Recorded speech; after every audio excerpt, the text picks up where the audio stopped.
Señor les bendiga, estimados hermanos aquí presentes y personas que están mirando esta predicación. Que el Señor les bendiga. Muy buenas tardes.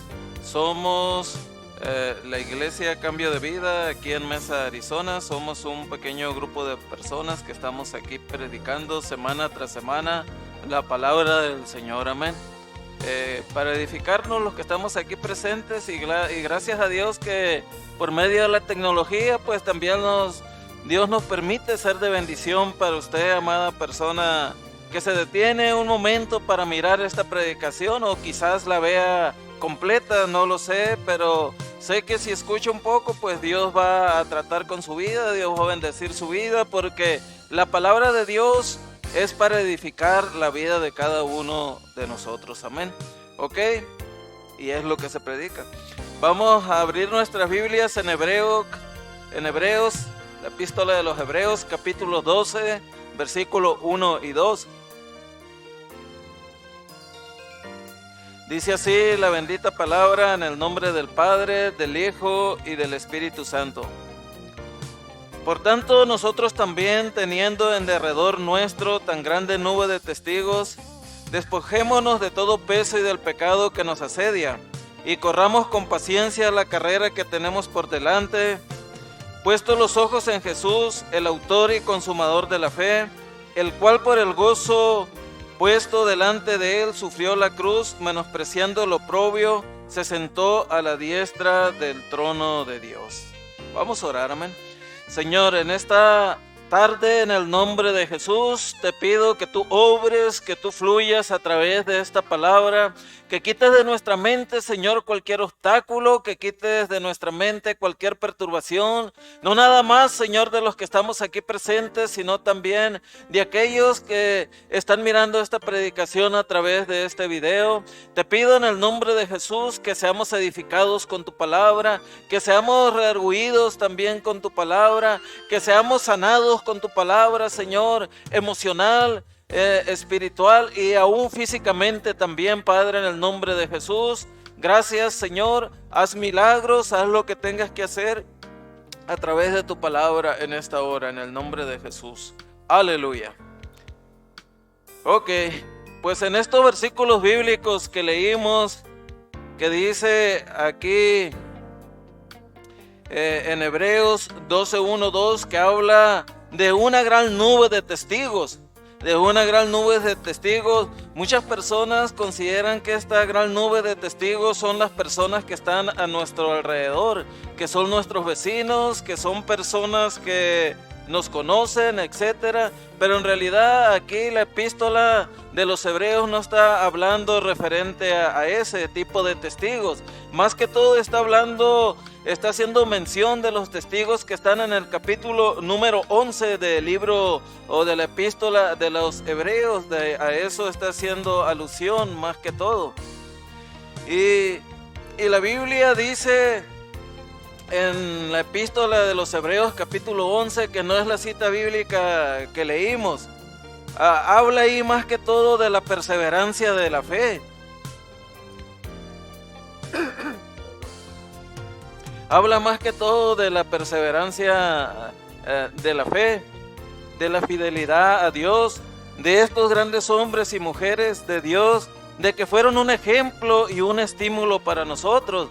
Miren, y en el libro ahí de Hebreos, en la epístola de los Hebreos, en el capítulo 11, por ejemplo, se nos habla de muchos grandes hombres de la fe. Por ejemplo, se nos habla de la perseverancia, les vuelvo a reiterar, de la fidelidad, de grandes hombres y mujeres de Dios, que deben de ser un ejemplo, que deben de ser un estímulo para cada uno de nosotros. Cuando leemos, por ejemplo, ahí el capítulo 11, que no es de lo que estoy predicando, pero es de lo que hace alusión a estos dos versículos que leemos de las grandes nubes de testigos. Por ejemplo, podemos ver ahí personas que cuando Dios los llamó, hermano, no los llamó a tener un gran privilegio como la gente del mundo lo tiene ahorita, ¿no? O desea tenerlo cuando camina en el camino del Señor. La mayoría de las personas se miran en grandes plataformas, predicando en grandes plataformas, en un escenario muy parecido a lo que se usa en el mundo, lleno de luces, esto, lo otro y aquello. Quizás no tenga nada de malo eso, ¿no? En sí, ¿qué tiene de malo? Pero en realidad lo malo es que cuando la persona se centra completamente en eso y no mira la cruz de Cristo, entonces esta nube de testigos que hace alusión en este pasaje bíblico que leímos del capítulo 12 de la epístola de los Hebreos, versículo 1 y 2, hace alusión a esos hombres que tuvieron que dejar sus tierras, que tuvieron que dejar su parentela, que sufrieron tantas cosas y que muchos de ellos pues pagaron con su vida el servirle a Dios. Esta comparación que hace el autor bíblico de nuestra carrera cristiana con los atletas del mundo es que porque para llegar a ser un atleta, hermano, exitoso, el atleta tendrá que ponerse una disciplina demasiado estricta. ¿Por qué razón? Porque ser un atleta tiene requisitos físicos y también no nomás requisitos físicos, sino que también grandes compromisos. Un atleta debe despojarse de peso físico para estar en la mejor forma y eso es tremendo. Significa hacer ejercicio, levantar pesas, no comer cualquier tipo de comida. Entonces es un sacrificio muy grande que el atleta está haciendo. Y no nada más sacrificios físicos, sino que también sacrificios mentales. También sacrificios mentales, o sea, psicológicos, que en sí que dice que si quiere llegar a ser un gran triunfador. Ustedes pudieron ver que una de las atletas aquí de Estados Unidos, una de las más famosas en gimnastas, esta muchacha, pues era una eminencia, pero no estaba bien psicológicamente y no pudo competir. Entonces el atleta no nada más debe de estar bien físicamente, sino que también necesita estar bien psicológicamente. Cuando en mis años de mocedad, en mi juventud, yo quise incursionar como boxeador, tenía ganas de ser boxeador. Y yo sentía que hasta cierto punto podía tener un poco de futuro ahí, porque en los pleitos callejeros que tenía, pues tenía punch. Me aventé 2-3 knockouts en pleitos callejeros. Entonces supuse que si yo incursionaba en el boxeo, pues iba a ser la misma. Pero me di cuenta que era disciplina, que era sometimiento a muchas cosas, y en realidad pues no la hice en ese entonces, pues ya no le seguí, porque el entrenador me dice: no te conviene a ti que sigas en este deporte, tú no estás bien psicológicamente, tú estás lleno de ira, estás lleno de coraje, no sé qué traigas en tu mente, tú puedes inclusive hasta matar a una persona, o una persona, algún deportista te puede matar a ti, porque cuando te ciegas, atacas, descuidas la defensa, descuidas todo, lo único que quieres es hacer trizas a tu contrincante y el otro va a aprovechar para destrozarte a ti. Entonces me recomendó mejor que no siguiera en eso, que procurara mejor estar equilibrado mentalmente, ¿no? Entonces una persona puede tener capacidades físicas para sobresalir en algún deporte, pero si no está bien equilibrado psicológicamente, pues ténganlo por seguro que esa persona va a fracasar. Pero no nomás va a fracasar en el deporte, puede fracasar en el matrimonio, puede fracasar en el trabajo, puede fracasar en tantas cosas, amén.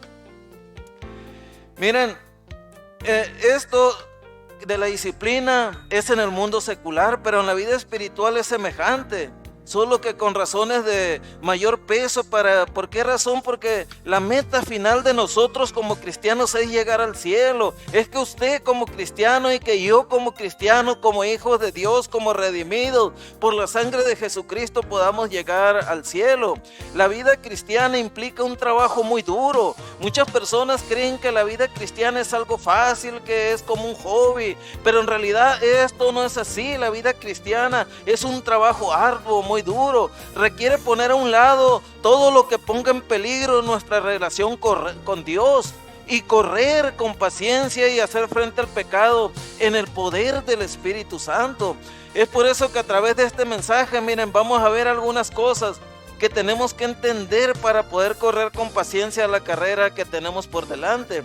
Y la primera cosa que tenemos que entender para poder correr con paciencia la carrera que tenemos por delante es que esta carrera es de resistencia. Esta carrera de nosotros es de resistencia. La palabra de Dios nos enseña que la vida cristiana es muy similar a una carrera maratónica. No es una carrera de velocidad de 100, 200, 300, 400 metros. A ver quién llega primero. La carrera cristiana no es de eso. Es una carrera maratónica. Una carrera maratónica no es de velocidad, sino de resistencia. Por eso es que nos dice la Biblia en ese pasaje bíblico que leímos, que corramos con paciencia. Tenemos mucho que correr. Quizás algunos de nosotros ya estamos llegando a la meta. O sea que estamos algunos de nosotros por la edad y por otras cosas más próximos para partir con Dios. Otros quizás van en medio camino y otros pueden ir empezando su recorrido. Pero la idea central es correrla sin desmayar. Es correr esta vida maratónica en el Señor sin desmayar. Por causa de la impaciencia, hermanos, muchos han sido eliminados de esta carrera. Muchos han dejado el camino del Señor. Dice la Biblia en Mateo capítulo 24, versículo 13, dice de esta manera: mas el que perseverare hasta el fin, este será salvo. Los tiempos de prueba y lucha que estamos pasando, o si no lo están pasando, les aseguro que los van a pasar o que vamos a pasar, servirán para saber si somos cristianos verdaderos o no lo somos. Si somos cristianos única y exclusivamente cuando las cosas van bien. Porque cualquier persona es cristiano cuando las cosas le van bien, cuando no tiene problemas económicos, cuando no tiene problemas familiares, cuando no tiene problemas de salud, cuando no tiene problemas sociales, cuando tiene trabajo, cuando tiene dinero para sufragar los gastos del diario vivir. Cualquier persona es cristiana cuando no hay persecución. Pero cuando ocurren, hermanos, cuando ocurren todas estas cosas, cuando vienen pruebas y luchas, es para saber si somos cristianos verdaderos o no. Miren, cuando los presionen para rendirse, cuando los presionen para abandonar a Cristo, no debemos de ceder. Hay que recordar que esta carrera es de resistencia. Hay que recordar los beneficios determinados y en resumidas cuentas que el propósito es la salvación de nuestra alma. El diablo siempre va a atacarlo a usted, siempre va a atacarme a mí para desistir en el camino del Señor, para no tener esa relación con Dios, esa relación viva y eficaz. Segunda cosa que tenemos que entender para poder correr con paciencia la carrera que tenemos por delante es que debemos usar la vestimenta y el calzado correcto. Miren, si yo me pongo a correr ahorita, pues posiblemente pueda correr algún poco de metros o de millas, de pies, ¿no? No estoy muy impuesto a correr. Pero vamos a suponer que estuviera impuesto a correr. Con esta vestimenta que traigo, con esta camisa, con esta corbata, con el tipo de zapatos principalmente que traigo, pues no iba a llegar muy lejos, me iba a ampollar lo más seguro. ¿Por qué razón, hermanos? Porque este tipo de vestimenta y de calzado que en este momento estoy usando no es adecuado para correr, es adecuado para venir aquí a la iglesia y para predicar. Bueno, para el que está acostumbrado, ¿no? Hay personas que predican hasta en chores, bermudas, que predican en camisetita de tirantes, que predican de la manera como les da la gana. Es su problema, ¿no? Es su problema, yo no me quiero meter en eso. Pero a lo que me refiero, que esta ropa que yo estoy usando ahorita es para mí en lo particular, es adecuada para estar aquí predicando la palabra del Señor. Por supuesto que la corbata no tiene unción, la camisa no tiene unción. El vestirme así esto no me hace más santo, no me hace más alto que otra persona. Es simple y sencillamente porque yo estoy impuesto a vestirme así. Así de sencillo nada más. Si otra persona no está impuesta a vestirse así, no hay ningún problema. No es ningún pecado, no nada. Simplemente es su manera de ser, amén. Pero a lo que yo me estoy refiriendo, que este tipo de vestimenta y de calzado que en este momento traigo, no es adecuado para correr. Podemos decir, hermanos, que la vestimenta y el calzado son nuestras actitudes y comportamientos. Podemos hacer una similitud de que el calzado y la ropa podemos compararlos con nuestras actitudes y nuestros comportamientos. Las actitudes van a determinar en gran manera nuestro comportamiento. Dependiendo mi actitud va a ser mi comportamiento como hijo o si eres mujer, hija de Dios. Va a determinar mi comportamiento como esposo o si eres esposa, como hijo, como hija, como trabajador, como patrón, de muchas maneras. Mi actitud va a determinar mi comportamiento. Ahora, ¿cómo está nuestra actitud para la lectura bíblica?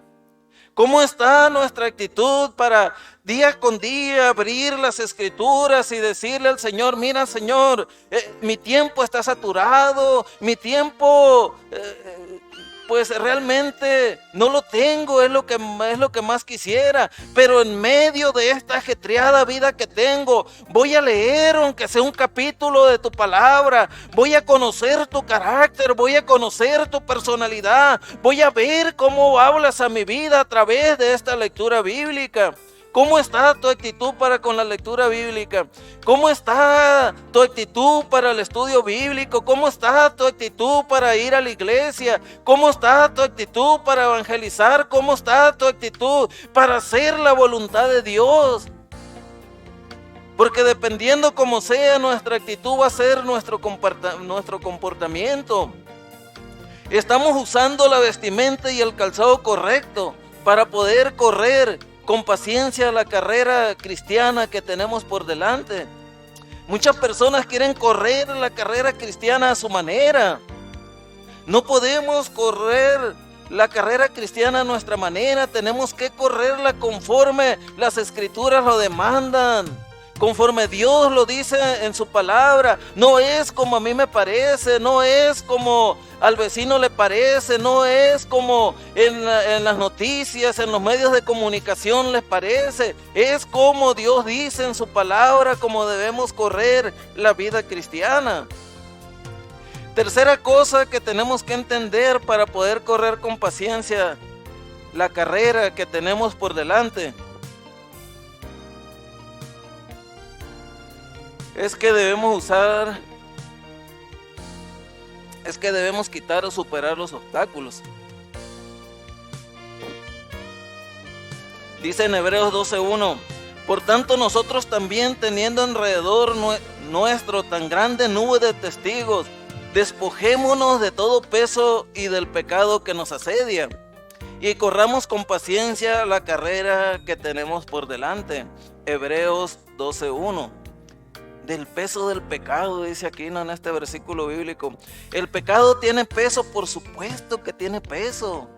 El pecado enferma, el pecado lo hace a uno estar de mal humor, el pecado hace que uno rompa relaciones, el pecado hace que las personas vivan de una manera negativa, de una manera ni como pues sí nos lo imaginamos y sabemos, porque en alguna etapa de nuestra vida nosotros vivimos así. Entonces debemos arrojar de nosotros o expulsar cosas, por ejemplo, como las preocupaciones. Las preocupaciones, hermanos, muchas veces nos agobian. La ansiedad nos agobia. La falta de perdón a veces nos agobian. A veces nosotros no sabemos perdonar.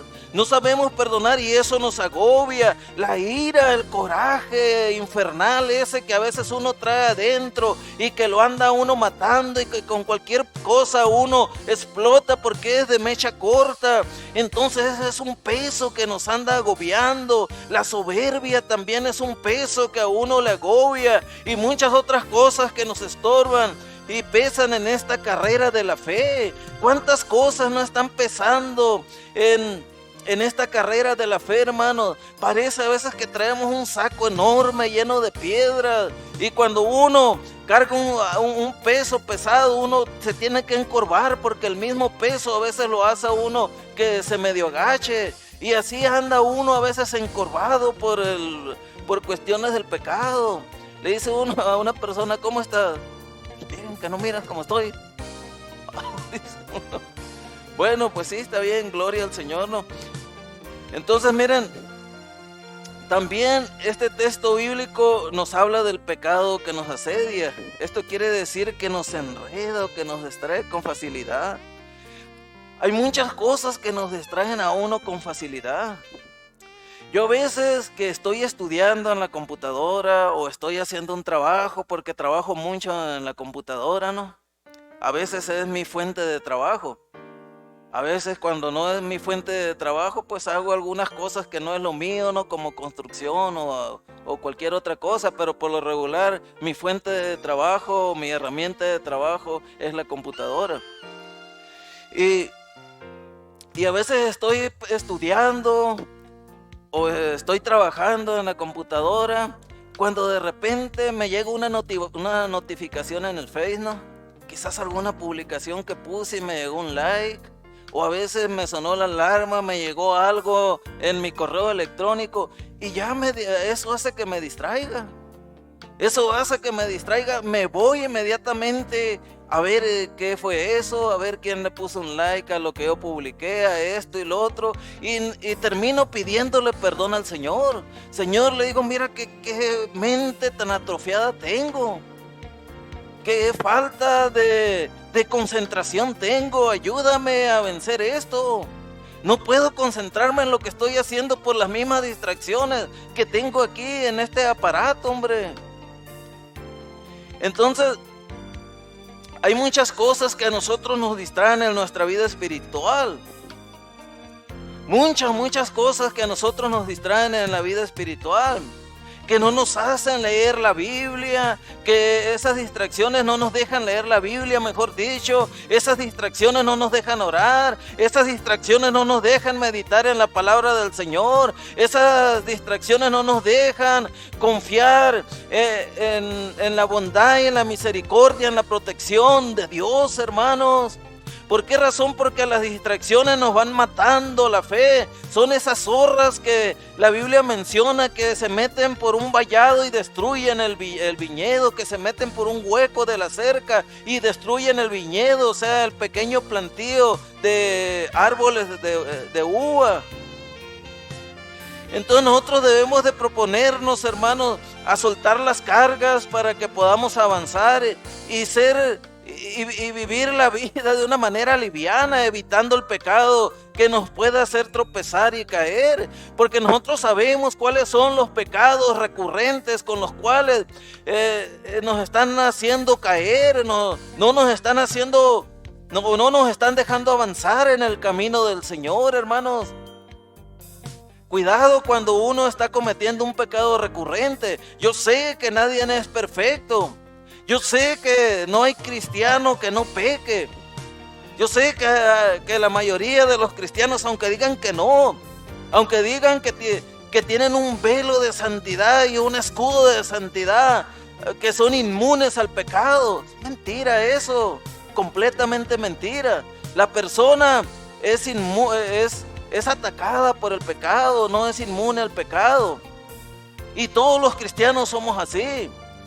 Pero es muy diferente que el cristiano esté cometiendo pecados recurrentes, que esté tropezando con la misma piedra y que se le haga una costumbre y que ya no luche por abandonar ese pecado. Es muy diferente eso. Entonces, hermanos, tenemos que luchar en contra de eso. Miren, para vivir con eficacia esta vida debemos fijar nuestros ojos en Cristo. A mí me edifica mucho, hermanos, este pasaje bíblico, que refuerza lo que les digo, que para vivir con eficacia esta vida, uno tiene que poner los ojos fijos en Cristo. Dice la Biblia en Mateo 14, 25 al 31, dice de esta manera: Mas a la cuarta vigilia de la noche Jesús vino a ellos andando sobre el mar. Y los discípulos, viendo andar sobre el mar, se turbaron diciendo: un fantasma, y dieron voces de miedo. Pero enseguida Jesús les habló diciendo: tened ánimo, yo soy, no temáis.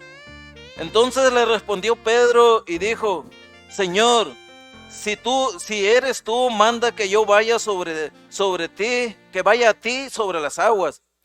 Y él le dijo: ven. Y descendiendo Pedro de la barca, andaba sobre las aguas para ir a Jesús. Pero al ver el fuerte viento tuvo miedo y comenzando a hundirse dio voces diciendo: Señor, sálvame.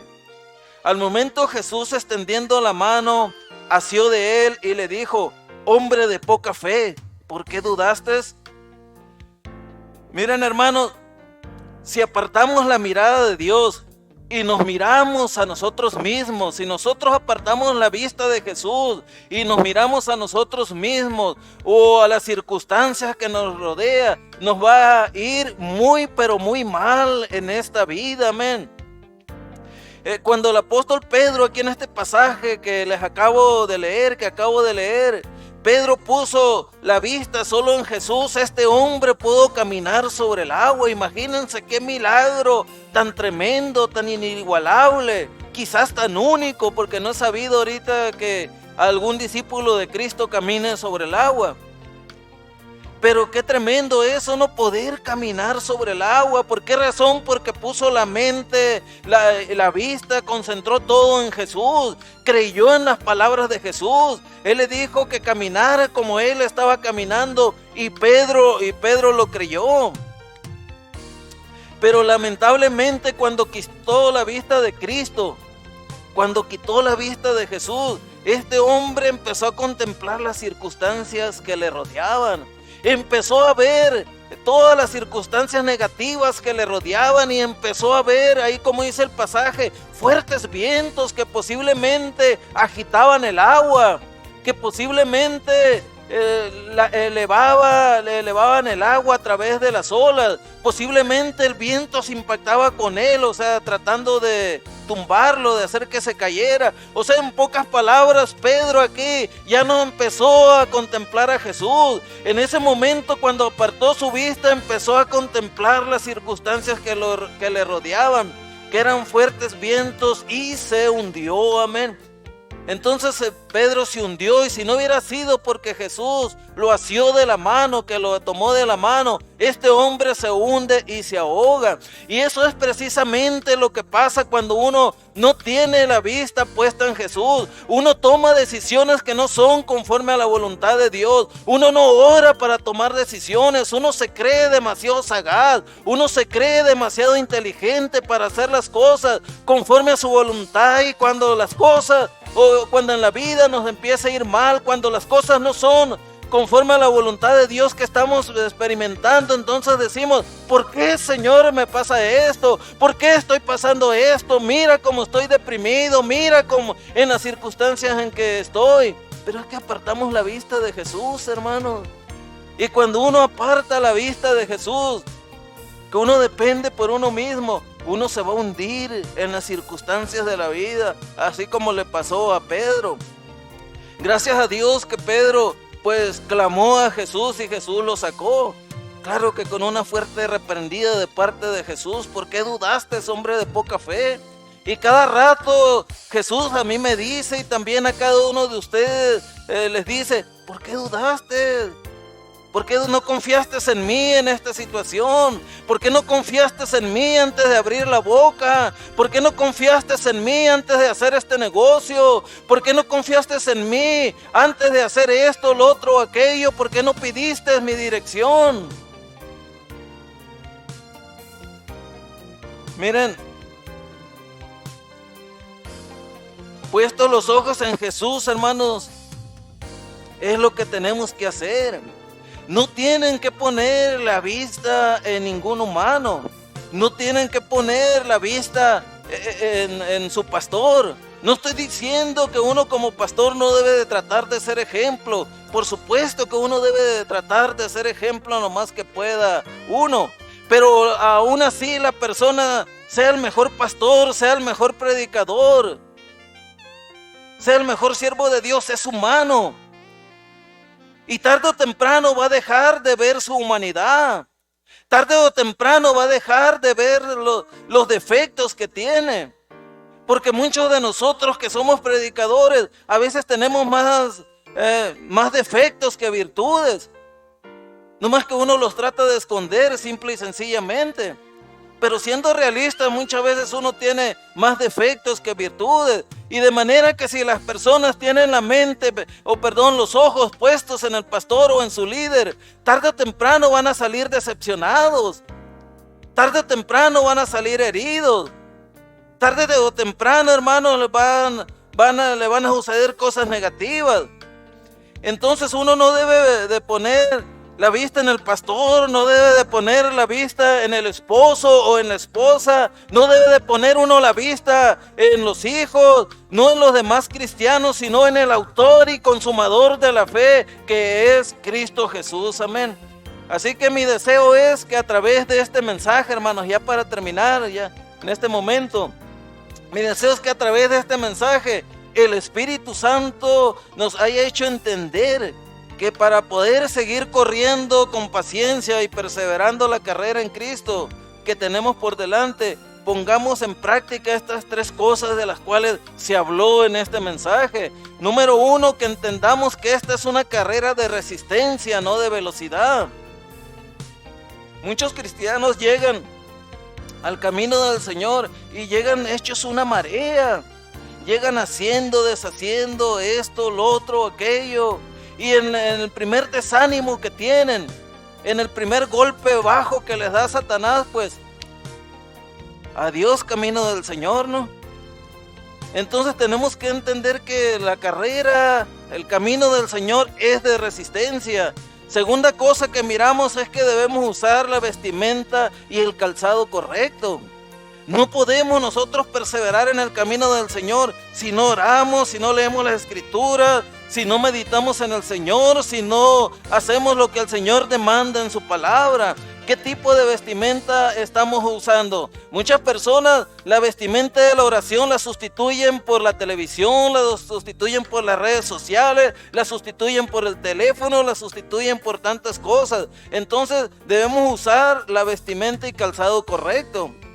Que también otra cosa que miramos es que debemos quitar o superar los obstáculos que nos están impidiendo ser persistentes en nuestra vida cristiana. Amén. Gloria al Señor. Yo veo cada cosa que a mí me pasa, yo veo mis deficiencias, ¿no? Yo si voy manejando y si un automovilista desprecavido o abusivo, arbitrario, se me atraviesa y tengo que hacer 2, 3 malabares para no chocarlo. Y ya cuando pasa el furor, el coraje y todo eso, digo, Señor, qué amolado estoy. Qué amolado estoy y te doy gracias que me permitiste que pasara esto. Te doy gracias en primer lugar porque permitiste que no me accidentara. Pero te doy gracias también porque permitiste que pasara esto, para que me diera cuenta de mi humanidad, para que me diera cuenta que yo necesito poner esta área en tus manos. ¿Y qué es lo que hago? Pues llego cuando estoy en la casa, que me voy a acostar, pues veo un video, ¿no? Cómo ser una persona menos iracunda, cómo te puede afectar la ira, esto, lo otro y aquello. Es mi problema. Tengo que buscar la manera de cómo solucionar este problema que me está afectando en mi relación con Dios. Si no lo hago yo, ¿quién lo va a hacer por mí? Mi esposa no lo va a hacer, mis hijos no lo van a hacer, ustedes no lo van a hacer tampoco. Tengo que hacerlo yo. El Señor está revelando mi problema, me está enfrentando con mis problemas, sabe bien que necesito mejorar en muchas áreas. Y de igual manera, cada uno de ustedes también saben bien cuando Dios está hablando a sus vidas, a través de la palabra, a través de las circunstancias diarias que viven. Y necesitan no hacer caso omiso, o sea, hacer caso a la voluntad de Dios, de que quiere que mejoren día con día en su vida espiritual. Amén. Vamos a ponernos de pie y vamos a orar en esta hora. Vamos a orar en esta hora y vamos a pedirle al Señor que el Señor fluya, que el Señor obre en la vida de cada uno de nosotros. Miren, nosotros queremos lo mejor para nuestros hijos, para nuestros chamacos, dicen en Sonora y en Sinaloa, ¿no? En Guatemala no dicen así, ¿no? Ok, ahí en Sonora sí, ¿no? Chamacos. Sinaloa también, ¿no? Chamacos malcriados, groseros. Los plebes. Ok, entonces, así como nosotros queremos lo mejor para nuestros chamacos, para nuestros plebes, para nuestros hijos, y a veces ellos no nos entienden, ¿no? Se les hace que nosotros somos muy bruscos, muy amargados, fuera de época. Así es Dios para con nosotros. Nosotros creemos que Dios no nos entiende, que Dios no nos comprende. A veces, sin decirlo, creemos que Dios es anticuado, que está fuera de época, pero no es así, amén. Dios quiere lo mejor para cada uno de nosotros. Así que vamos a orar. Señor, en esta tarde, Padre, en el nombre de Jesús, aleluya. Yo te pido en esta hora, Señor, que tú rompas, Señor, todo velo de tristeza, todo velo pecaminoso, toda cosa, Señor, que está impidiendo, Dios mío, que tengamos una relación, Señor, contigo como tú lo demandas en tu palabra, Señor. Que sepamos correr esta carrera, Señor, que es de resistencia, Señor, que no es del que llegue primero, sino es de que tiene que llegar uno a esta meta, Señor, que es la salvación, Padre, en el nombre de Jesús, aleluya. Ciertamente ya somos salvos, Señor, ciertamente nuestro nombre está inscrito en el libro de la vida, Señor. Ciertamente, Dios mío, si tú vinieras, yo creo, Señor, que nos iríamos contigo, Dios mío, pero el diablo, Señor, está haciendo de la suya en nuestro diario vivir para que nuestro amor, Señor, hacia ti aminore, para que nuestro amor hacia ti se enfríe, para que las cosas tuyas, Señor, carezcan de significado y de importancia, Señor, y nos vayamos apartando de una manera gradual de tu camino y así, Señor, apartarnos totalmente de ti, Señor. Es por eso que debemos entender que es una carrera de resistencia, no de velocidad, que debemos usar la vestimenta, Señor, y el calzado correcto, Dios mío. Danos fuerza, danos ánimo, Señor, ayúdanos para usar, Señor, la vestimenta correcta, que es la oración, que es la lectura, que es el ayuno, que es la meditación, que es hacer conforme las cosas a tu voluntad, que es la santidad, Señor. Y que nos ayudes también a superar, Señor, los obstáculos, Dios mío, que nos están impidiendo ser perseverantes en tu camino, Señor. Yo te pido, Señor, que ayudes a los que estamos aquí presentes, Señor. Yo no sé sus problemas familiares, yo no sé sus problemas personales, sus tentaciones, los pecados con los que están luchando, Señor.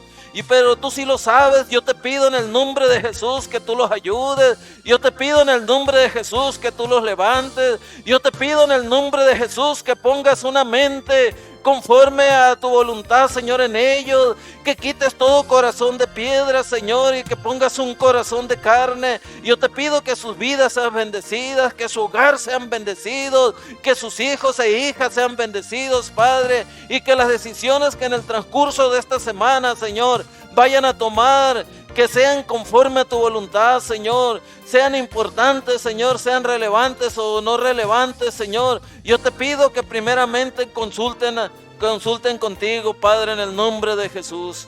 Aleluya. Gracias, Señor. Aleluya. Amén.